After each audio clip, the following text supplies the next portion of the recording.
Hello बच्चों, let's read the question. The ionic radii of n minus 3 2 o minus 2 and f minus is given by question.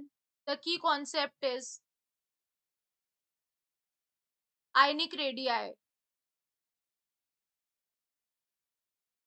Basically अगर हम बात करते हैं ionic radii की, it is the distance between the distance between the nucleus of an ion and the outermost shell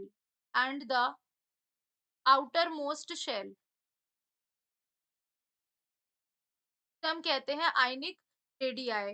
now moving forward हमें बताना है यहाँ पर आयनिक रेडियाई कितना है। तो अब हम नंबर ऑफ इलेक्ट्रॉन्स देखते हैं।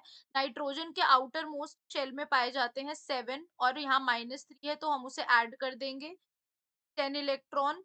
Number of electron in O-2 हो जाएंगे 8 इसके आउटर मोस्ट में +2 दैट इज 10। और अगर हम बात करते हैं F माइनस की आउटर मोस्ट में 9 +1 दैट इज 10। यानी कि सब में इक्वल नंबर ऑफ इलेक्ट्रॉन है। जब इक्वल नंबर ऑफ इलेक्ट्रॉन होते हैं तो उसे हम क्या कहते हैं, आइसो इलेक्ट्रॉनिक स्पीशीज। कैसे हो गए, आइसो इलेक्ट्रॉनिक स्पीशी हो गए। तो बेसिकली क्योंकि अब हम क्या कंसिडर करेंगे, जब जब सारी की सारी स्पीशीज आइसो इलेक्ट्रॉनिक है तो अब हम क्या करेंगे, जैसे as the negative charge increase ionic radii भी इंक्रीज होगा।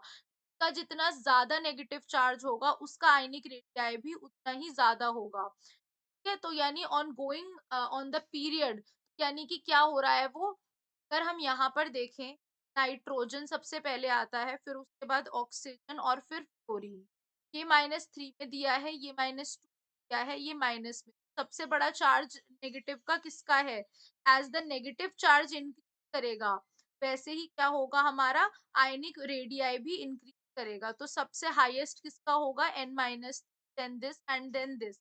यानी कि 1.71 किसका हो जाएगा, इसका इसका 1.4 और इसका 1.6। तो हमारा करेक्ट आंसर क्या हो जाएगा, n-3 का 1.7 1.4 1.3। The correct answer will be option number C. therefore option C is the right answer. Guys understand? Thank you.